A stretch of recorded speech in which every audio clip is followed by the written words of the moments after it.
มันก็เป็นปลาเราต้นมะแคนเป็นเม็ดใหญ่ๆแหละ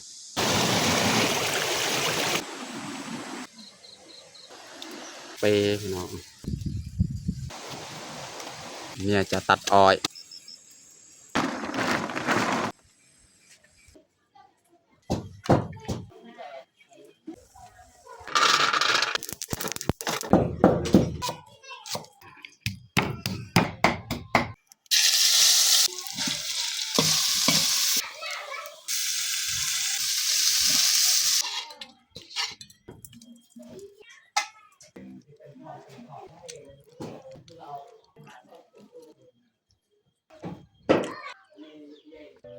อย่าลืมกดไลค์กดแชร์และกดติดตามเด้อพี่น้อง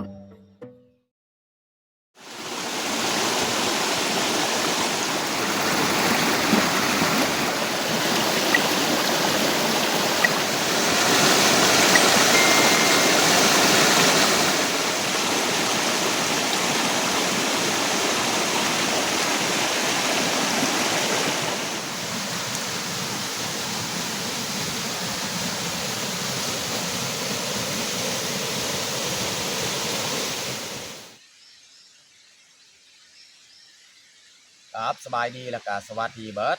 ทุกคนยินดีต้อนรับเขาสู่ซองบาวยืนมื้อนี้ก็พาเมียเขาไปเบิ่งป่าก็คือเขาไปเบิ่งป่าที่เขาสิเตรียมทางให้สำหรับปีต่อไป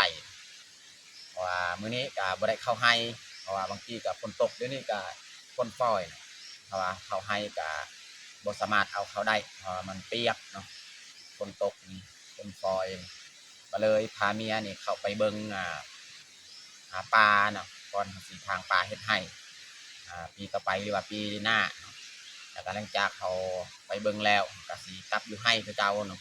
เขากลับไปเก็บพืชผักอยู่ให้แล้วจึงค่อยกลับบ้าน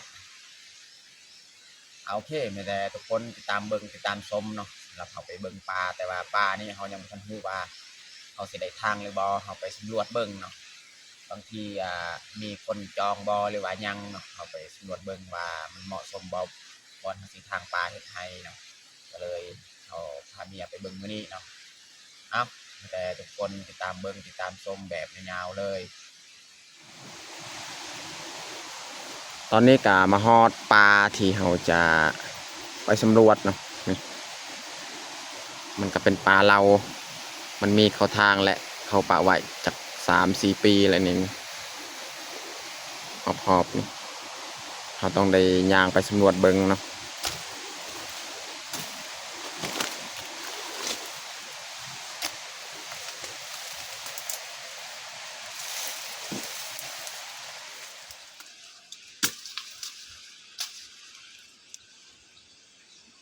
นี่แหละลักษณะปลาเนาะปลาที่เขาจะสำรวจเบิ่งแต่ว่าเขายังบ่ทันได้จองไว้เพราะว่ามันมีคนจองอยู่เทิงแล้วแต่ว่าเขาก็ยังบ่ทันได้ถามเจ้าเนาะถ้าว่าเขาเจ้าบ่ทางบ่นี้นี่แม่นเขาสิทางเขากับเมียเนาะสิลองพากันทางเบิ่งเขาก็ต้องเบิ่งก่อนถ้าว่าเขาเจ้ามาทางเขาก็ต้องได้ไปหาบ่อนใหม่เนาะแล้วก็ตอนนี้ก็เขาไปสำรวจเบิ่งว่ามันมีเนื้อที่กว้างส่ำใดเนาะไปสำรวจเบิ่งปลาก็ประมาณนี้แหละเป็นปลาเราบ่แม่นปลาดอกไม้ใหญ่ว่าลงดิบนี่เมียย่างไปก่อนแล้วบ่นี้ก็เป็นบ่อนหนึงอีกเนาะที่เฮาว่าสิทางปลาเฮ็ดให้แต่ว่ายังบ่ทันได้รู้เทื่อเฮาไปสำรวจเบิ่งก่อนเนาะเบิ่งสภาพความเป็นจริงก่อนจักบัดฮอดยามทางปลาเฮ็ดให้เนาะเพราะว่าเฮามาสำรวจนี้เฮาต้องได้ไปสำรวจไปจองก่อนเนาะถ้าว่าเฮามาช้าจองช้านี่เฮาสิบ่ได้พื้นที่ทางปลาเฮ็ดให้พี่น้องเนาะนี่พื้นที่นี้แหละแถวนี้นี่น่าจะหลายปีแล้วเขาเจ้าบ่ได้ทางบ่ได้ละ6-7 ปีแล้วนี่ต้นไม้มันจะใหญ่สูงแล้วบอนที่เฮามาทำอิฐท่านนี่ประมาณ 2-3 ปีเนาะนี่แถวนี้นี่ป่าไม้จะใหญ่สูงตอนนี้เฮากามาฮอดไฮแล้วเนาะเฮาไปสำรวจป่าที่เฮาจะเบิ่งกะสำรวจไปแล้วเนาะตอนนี้เฮากาเข้ามาอยู่ในไฮเนาะนี่แต่ว่าคันเฮาไปแต่เช้านี่ก็ดีนะฝนบ่ตกนี่ท้องฟ้าก็แจ่มแจ้งดีอีกโอ้เสียดายเวลาพี่น้องเอ้ยเพราะว่าตอนเช้านี่ฝนตกคิดว่ามันตกก็เลยบ่ไปแต่เฮาสิเข้ามาในไฮแล้วจึงมาเก็บพืชผักจังหน่อยเนาะตอนนี้ก็เมียออกไปเก็บมักพริกเนาะเพราะว่าย่านมื้ออื่นมื้อฮือนี่เฮาสิเกี่ยวข้าวแหละบ่มีโอกาสสิได้เก็บมักพริกเนาะแต่เฮาจะเล็งเกี่ยวข้าวเลยเนาะเมียไปเล็มเก็บเพราะว่ามันมีตัวสุกแล้วกับมือที่เฮาเก็บมือก่อนๆหั่นเนาะส่วนค้อยนี่แม่นค่อยสิขึ้นพู้นพี่น้องเนาะไปขึ้นเทิงขึ้นมาเอามักแคนนะพี่น้องอยากเบิ่งมักแคนจังหน่อยเนาะค่อยสิถ่ายทุกคนเบิ่งมักแคนที่เฮาเคยเอาไปทำปรุงแต่งอาหารเนาะค่อยสิไปเก็บเนาะตอนนี้เฮากามาฮอดต้นแคนนั่นนี่อยู่เทิงครับพี่น้องเห็นบ่ฮะต้นมักแคนเป็นแบบนั้นลักษณะเนาะสูงเนาะพี่น้องเนาะเฮาสิตัดไม้ก่อนเนาะสิตัดไม้แล้วก็มาตอยเอาเนาะมักแคนหั่นเนาะ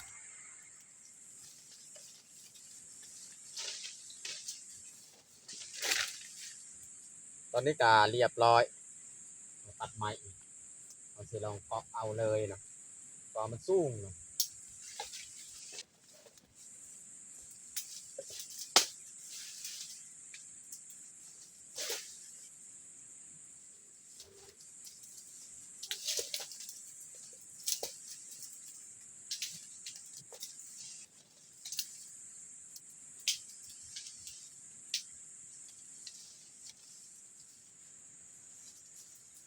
โอ้พี่น้องเอ้ยมาแต่มันบ่ใหญ่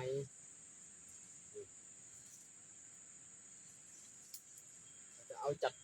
กีบหนึ่ง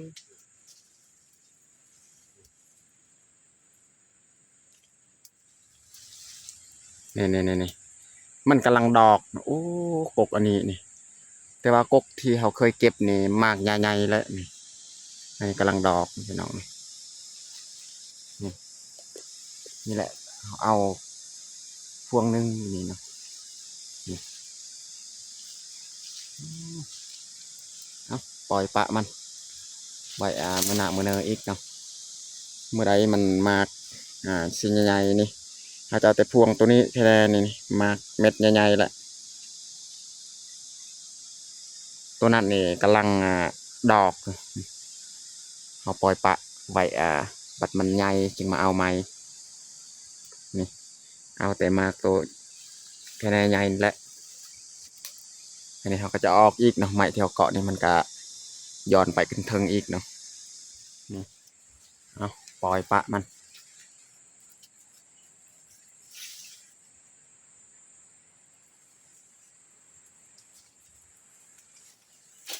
เมื่อใดมันมากเต็ม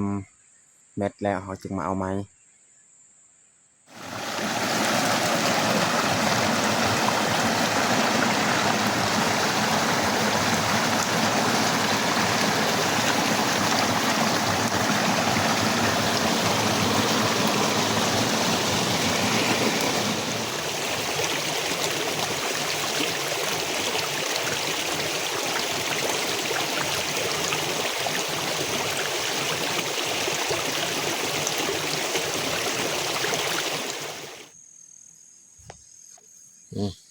ปูดอันนี้มะแคนพอดีมากะ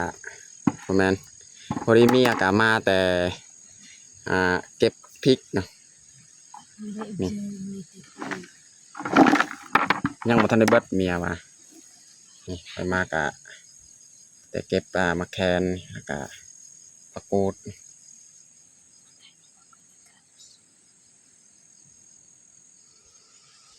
อันนี้เมียออกไปเก็บอีกเนาะมันผิดก็สิไปเก็บนำ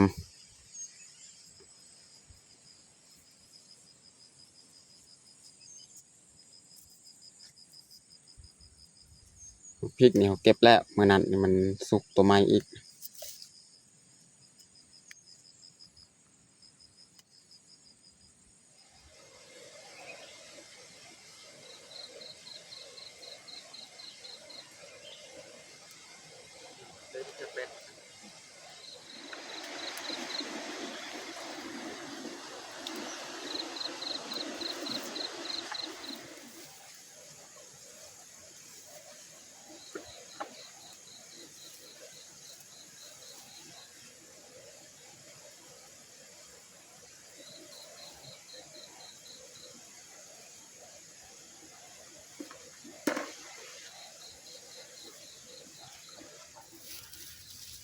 เก็บหอมเปรย์พี่น้อง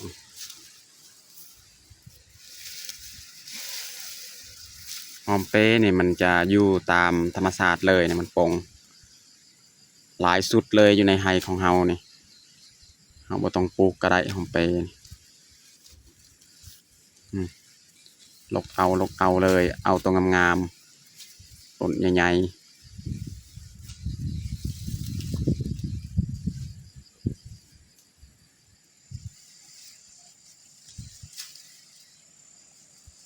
น่าจะได้แล้วสินี่นะพี่น้อง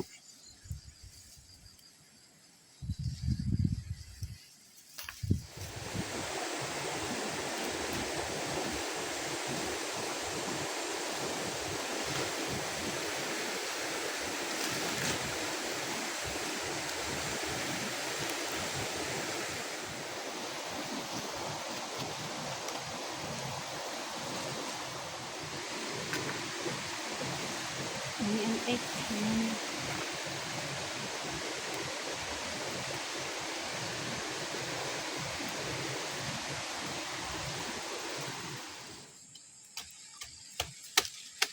เนี่ยจะตัดอ้อย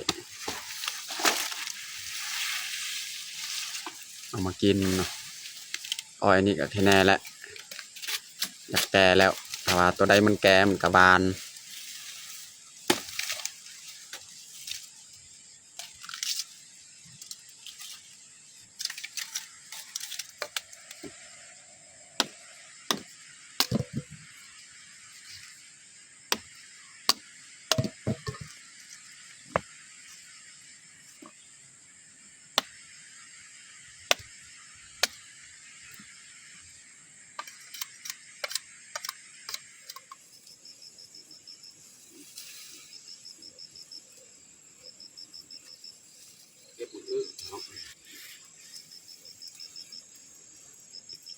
เรื่อง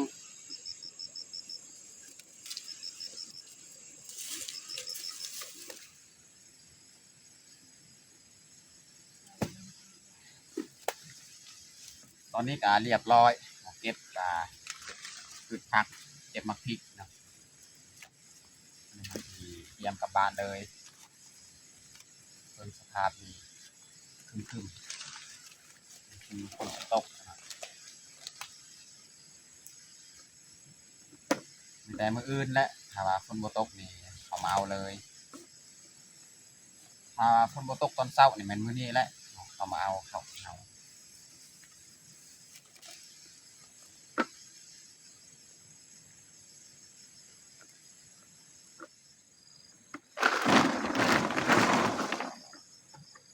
ว่ามียอดมาบัวเป็นหยังหอออกเนาะ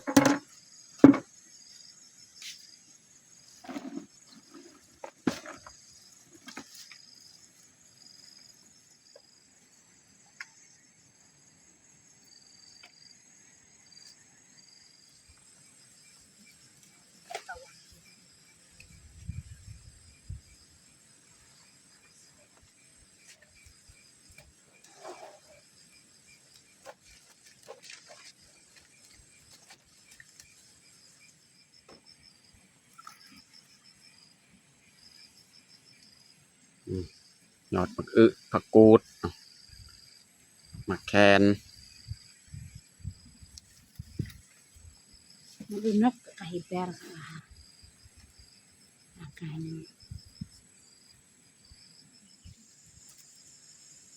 ตอนนี้ก็เรียบร้อยเฮายัดเครื่องพอง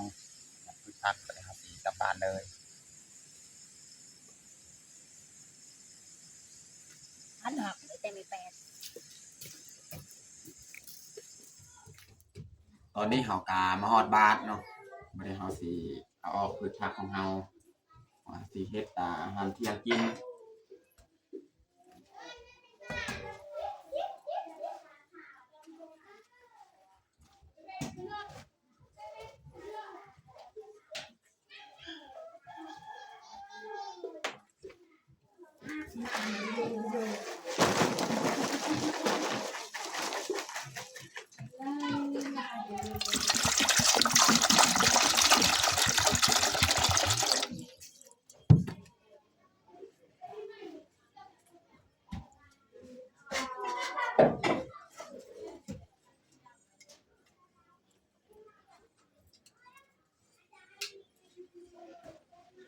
อันนี้เขาจะ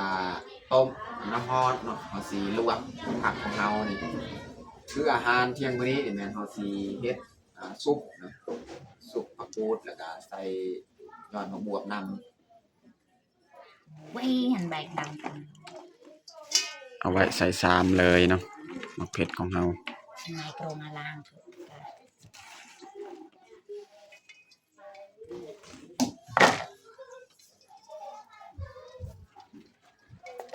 อันนี้เมียจะแบ่งให้พ่อแม่ โอ้ยเจ้าว่าแปด ก็มีหมักบวบอีกนี่เจ้าหมักบวบอีก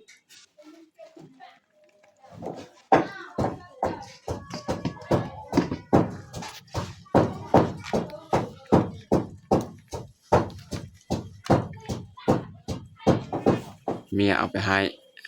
พ่อแม่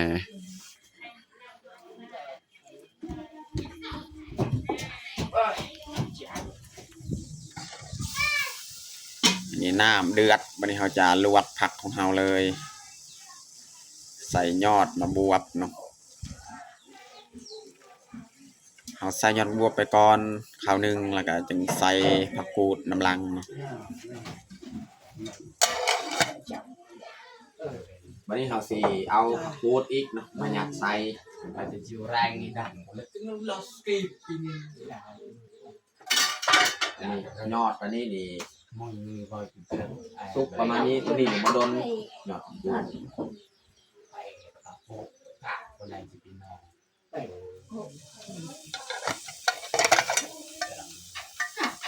ตอนนี้ก็สุกเรียบร้อย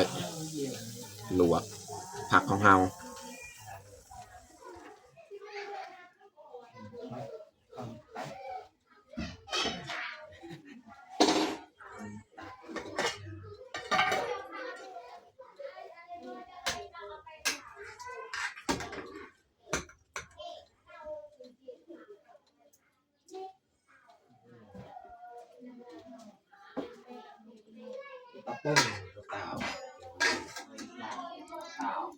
เราลวกประมาณนี้แหละ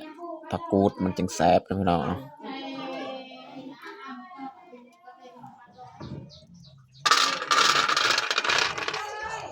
ขั่วถั่วดิน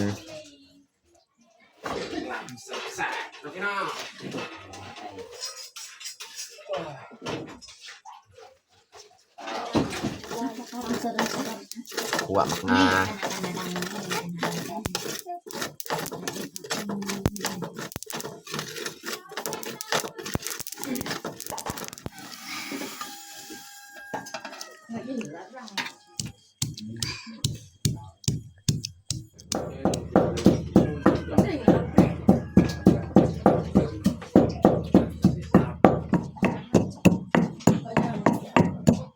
ตำหมักเผ็ดพงเผ็ดแห้งซอยหอมบัวหอมเปรย์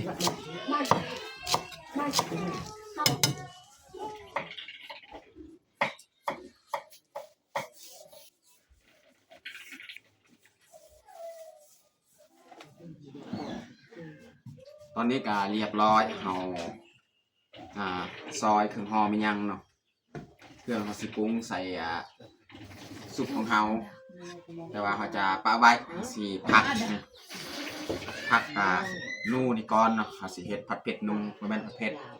ผัดกะเพรานูเนาะ จับมันเองเด็กเตะจับ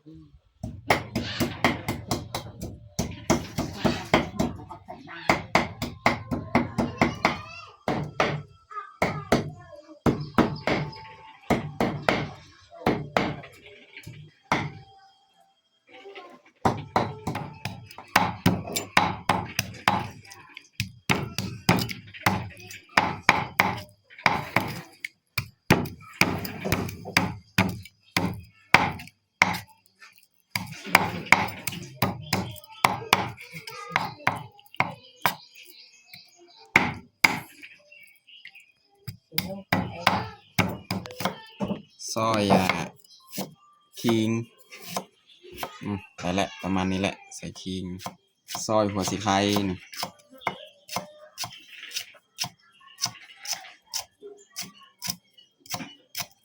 ใส่มักพริกกระเทียมใส่หัวสีไข่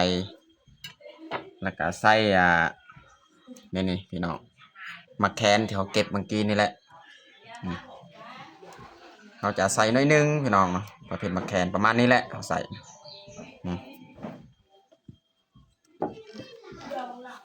วันนี้เขาจะตำเลยเนาะโคกอันนี้มันบ่ได้เปื้อนเนาะนี่สีแดงๆนี่แม่นเขาตำมักพริกเมื่อกี้ละตำมักพริกพง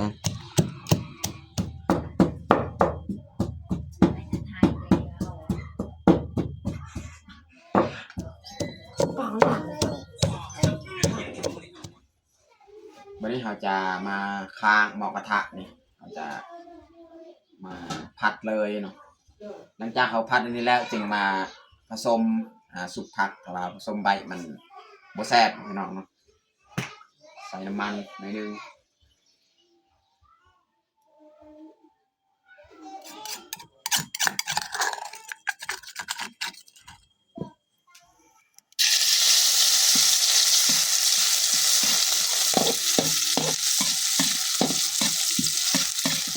ใส่ขิง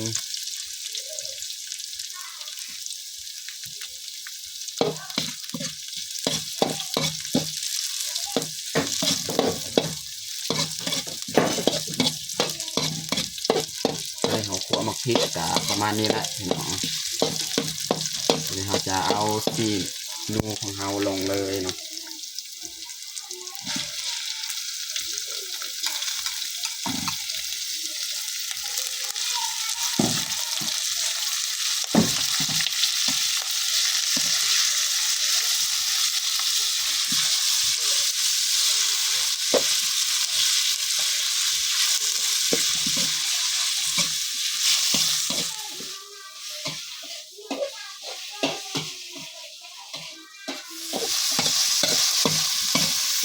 วันนี้เราจะใส่น้ำล้างครกเนาะเพื่อให้ซีนูของเราเนี่ยมันสุกเนาะ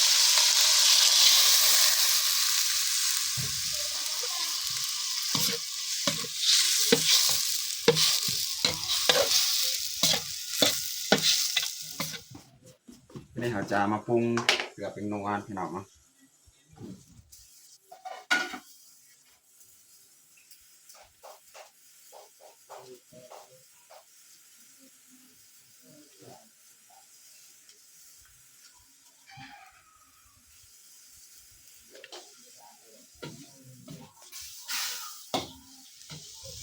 ใส่ลูกโดดพี่น้องเนาะ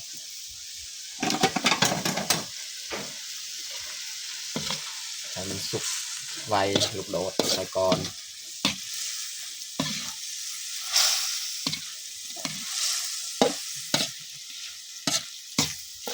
กับน้ำสีบกใส่กะเพราอันนี้เราจะบิกะเพราของเราเอามาใส่เนาะ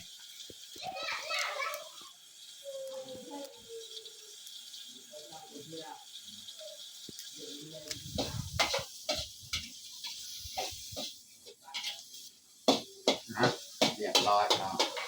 สุดท้ายนี่เราจะใส่ ราของเฮา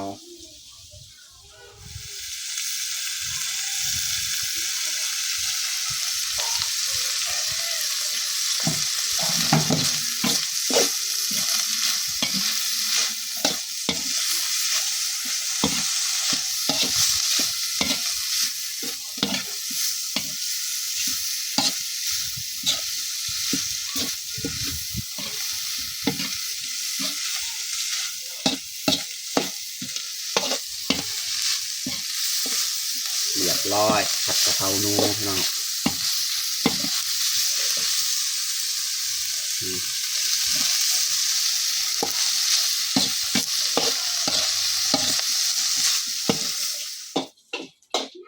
อ่ะเรียบร้อยผัดกะเพราหนูเนาะ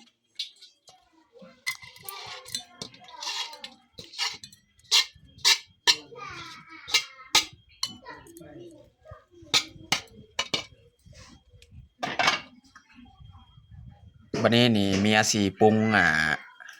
ซุปของเฮานี่พอผัดอันนั้นเมื่อกี้ก็เรียบร้อยผัดหนูของเฮา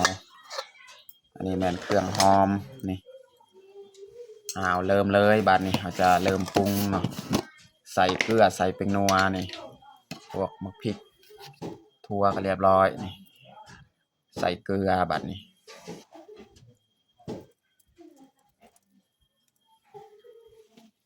ใส่ผงนัว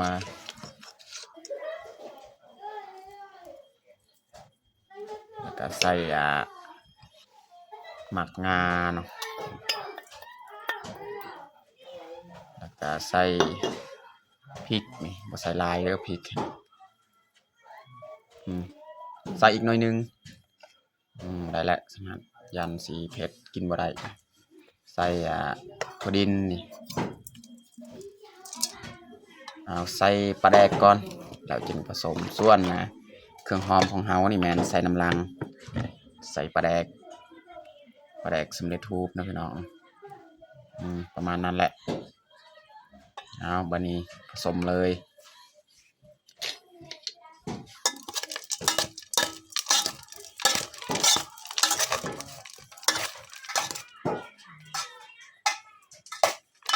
อันนี้ก็เขาเนื้อเขาน้ำแล้วเนาะไปจะใส่เครื่องหอมเนาะนี่พวกหอมเปรย์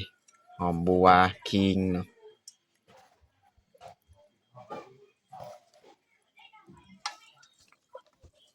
ผสมเลยเนาะ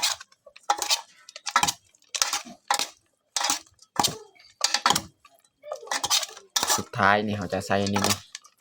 หอมปลอมกับหอมม่อนหรือว่าสะระแหน่นี่เอาใส่เลยบัดนี้ถือว่าเรียบร้อยปรุงซุปของเฮาที่เฮ็ดแบบง่ายๆพี่น้อง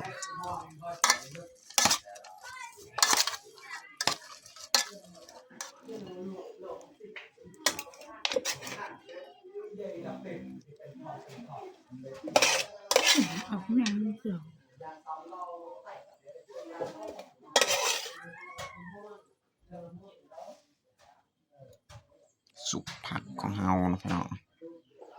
ตอนนี้ก็เรียบร้อยข้าวแตงข้าวของเฮาวันนี้เราจะลงมือกินข้าวเที่ยงเลยมาทุกคนมากินข้าวเที่ยงนำกัน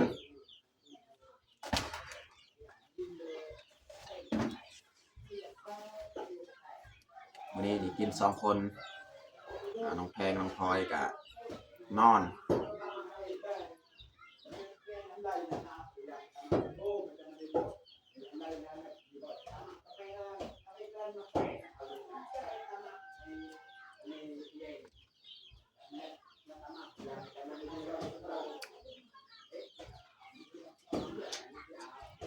ซุปยอดผักกูดนะ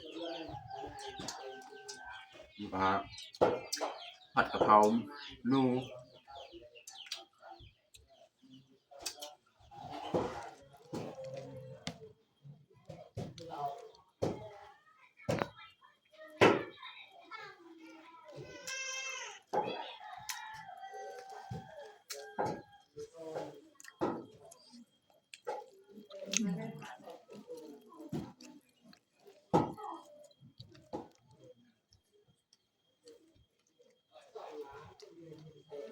Bye.